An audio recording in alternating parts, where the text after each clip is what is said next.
बिस्मिल्लाहिर्रहमानिर्रहीम। नाज़रीन, आपका अपना मेज़बान एम ए रहमान न्यूज़ 24 के हवाले से आज नाज़रीन ख्याल रहमान प्रोग्राम में एक ऐसी इल्मी और अदबी शख्सियत जो शोबा वकालत से जिनका तल्लक, और नाज़रीन बज़्म सरखेल अदब के चेयरमैन भी हैं और रेडियो एंकर 95 FM के एंकर भी हैं, जिनसे हम बात करेंगे मौजूदा सियासी निज़ाम में आइन और कानून की बालादस्ती के हवाले से।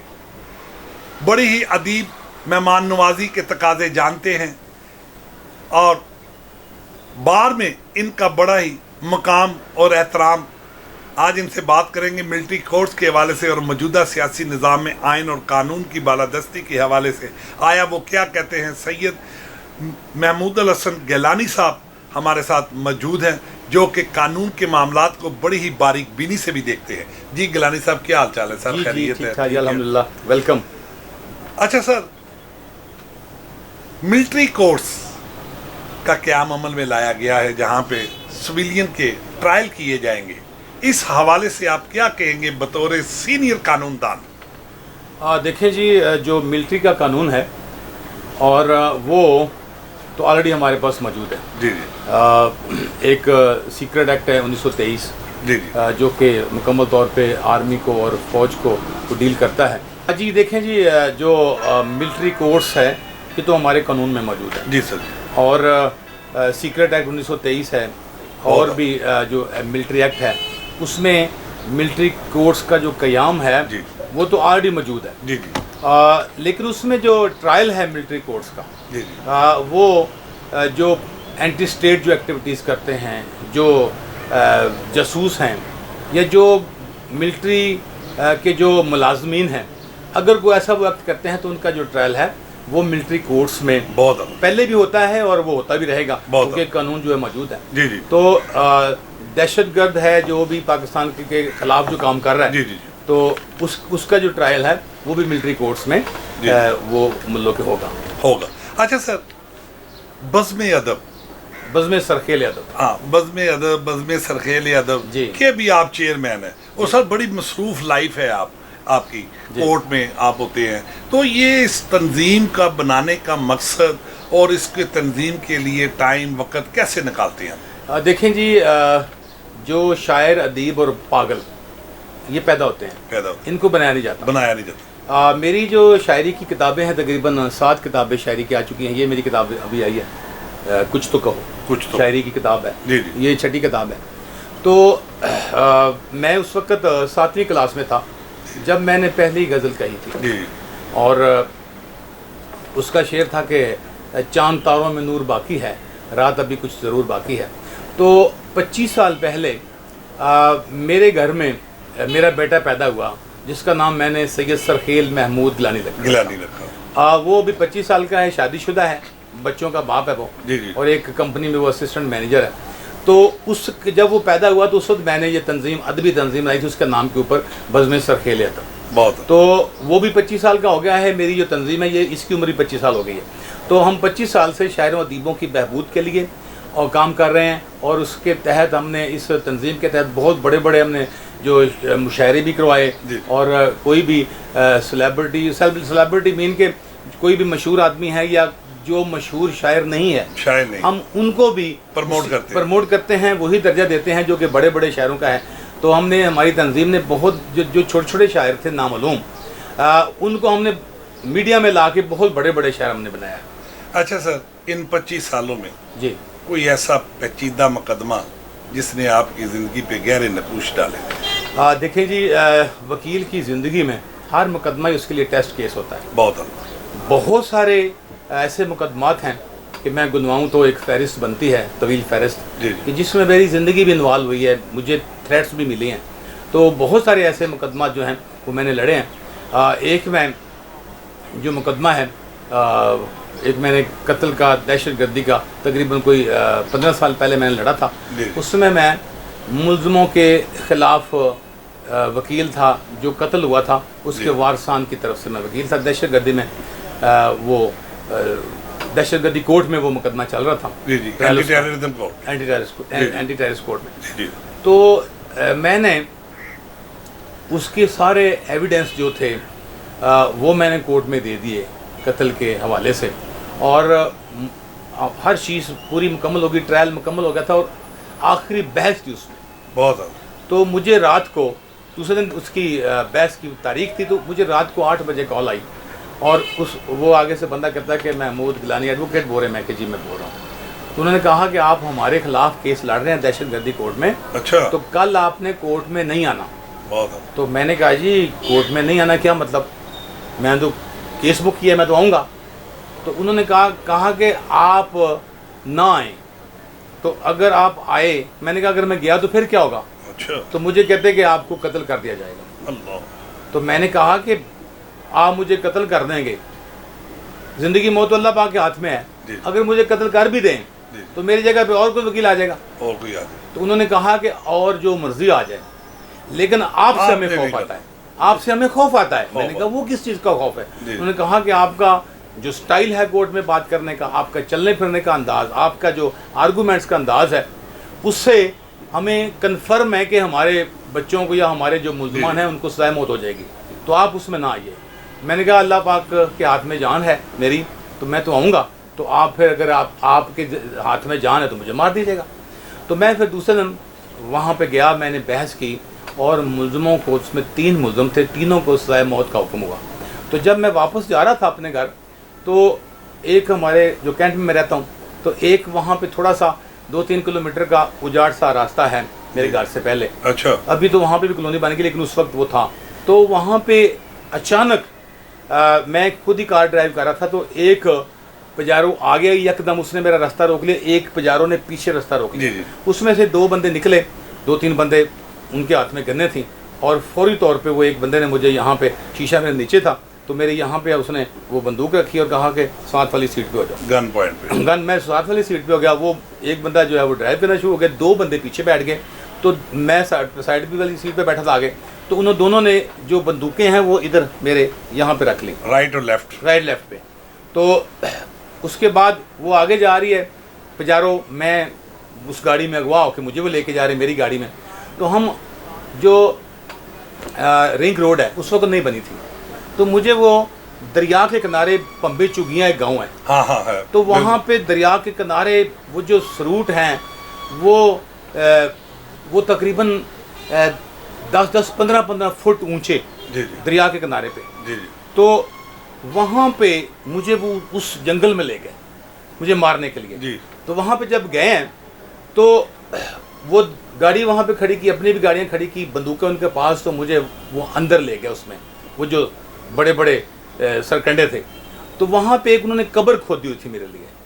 तो मुझे वो कहते हैं कि एक बंदा जो है वो इधर खड़ा हो गया, दूसरा गन्ने लेके, तो मुझे कहते हैं कि कलमा पढ़ लो, आपका आखिरी वक्त आ गया है। तो मैंने कहा जी ये क्या? उन्होंने कहा आपको कहा था हमने मार देना है। तो मैंने कहा जी ज़िंदगी मौत अल्लाह पाक के हाथ में है, आप मुझे कैसे मार सकते हैं? उस वक्त वो जो जब मुझे मारने लगे ना, तो मेरे अंदर से वो खौफ ख़त्म हो गया, खौफ ख़त्म। तो मैंने, ईमान कामिल था आपका, मैंने ज़ोर से आंखें बंद करके, तो मैंने अल्लाह को पुकारा। तो आंखें मेरी बंद थी, तो तर तर तर तर की आवाज़ें, तकरीबन कोई 25-30 फायर हुए हैं। मुझे लगा जैसे मेरे अंदर वो घुस गए हैं फायर।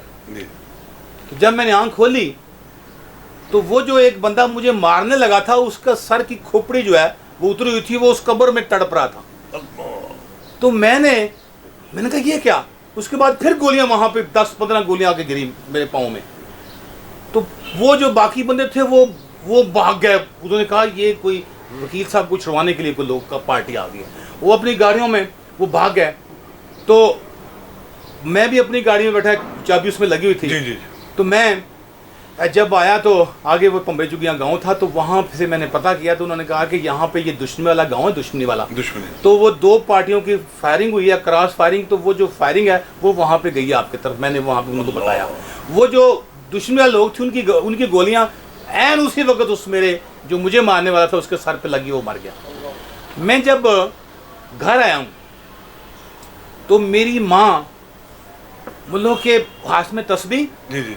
तो मुझे कहती पुत्र तू कित्थे सा, तू कित्थे सी? हाँ। मैं क्या माँ जी क्या हुआ? कहती मैनू तकरीबन 1 घंटे से मेरा जो दिल है वो बड़ा तेज से धड़क रहा है। ये जिंदगी में कभी ऐसी कैफियत नहीं हुई। तो मैंने कहा माँ जी मैं सलामत हूँ, मैं अभी कोर्ट से आ रहा हूँ। मैंने झूठ बोला।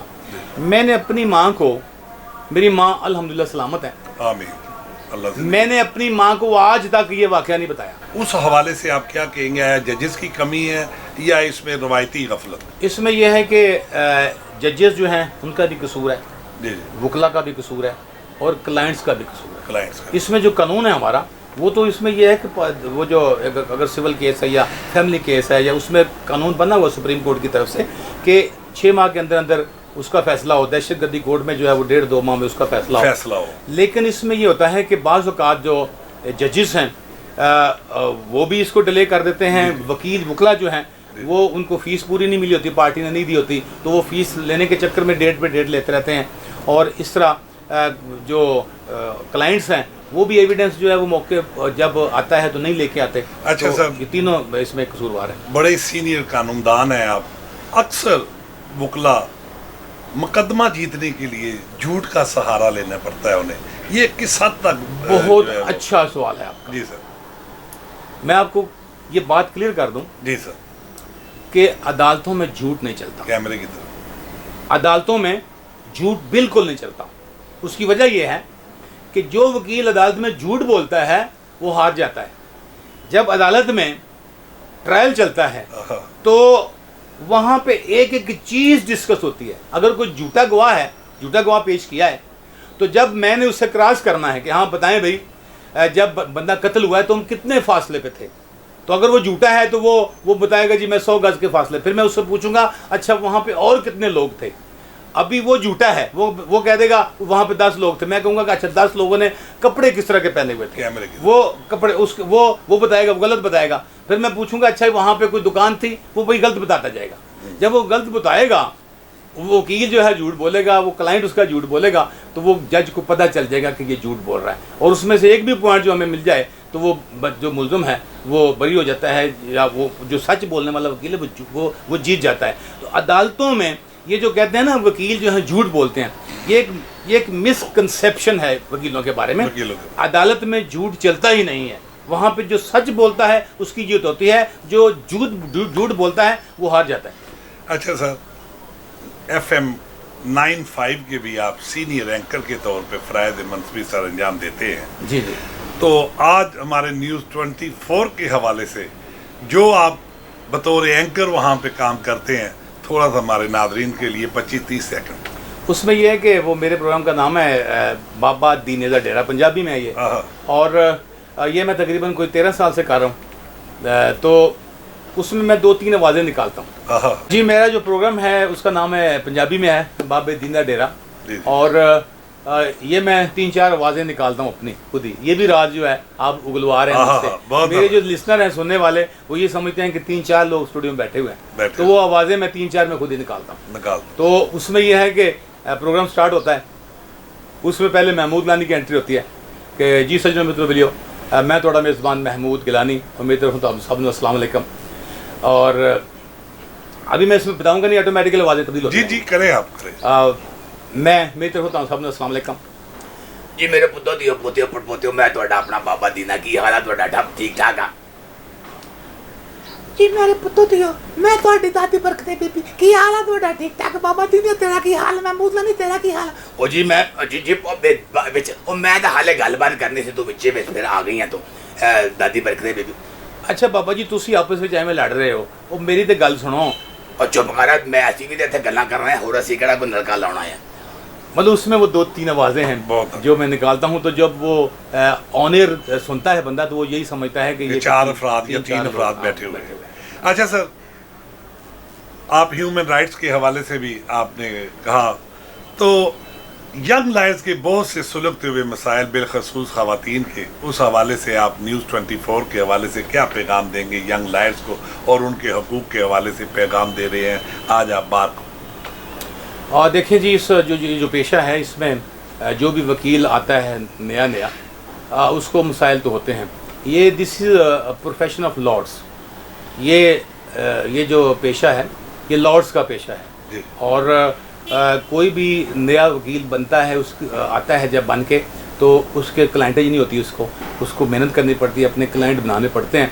तो उसमें 5 से 10 साल का जो अरसा है, उसको पंजाबी में कहते हैं कि पी जो है वो कटनी पैंदी है। बहुत। तो वो फिर जब उसके क्लाइंट्स बन जाते हैं तो फिर ये उसके बाद फिर सारी ज़िंदगी बंदा जो है वो इंजॉय करता है, पैसा भी होता है, स्टेटस भी होता है, ताकत भी होती है। तो वो ये तो इस पेशे में मैं समझता हूँ कि वो जो 10 साल छोटा जो वकील नया आता है, वो एक फट्टे के ऊपर बैठ के जब वो सीखता है ना, तो वो जो फट्टा है वो एक पूरी यूनिवर्सिटी है। वहाँ से जो सीख के वो वकील जो बनता है, जैसे मैं फट्टे में तकरीबन मैंने 10 साल फट्टे की प्रैक्टिस की है। जी जी। तो मुझे एक एक चीज़ जो कि इसकी गुत्थियाँ हैं वो गलत की उसका पता चला है मुझे। तो वो एक जो पी है उसको कहते हैं, तो वो उसमें से जो निकल के आता है तो वही कुंदन बनता है। जी जी नाज़रीन, ये थे सैयद महमूद अल हसन गिलानी साहब, जो कि आज न्यूज़ 24 के हवाले से अपने ख्यालात आलिया से हमें नवाज रहे थे। और इनका ये कहना है नौजवान लायर्स को कि अपनी कामयाबी के लिए ज़रूरी है कि वो दिन रात अपनी लॉ की प्रैक्टिस जारी और सारी रखें। इसी के साथ अपने मेज़बान एम ए रहमान को इजाज़त दीजिए। न्यूज़ 24।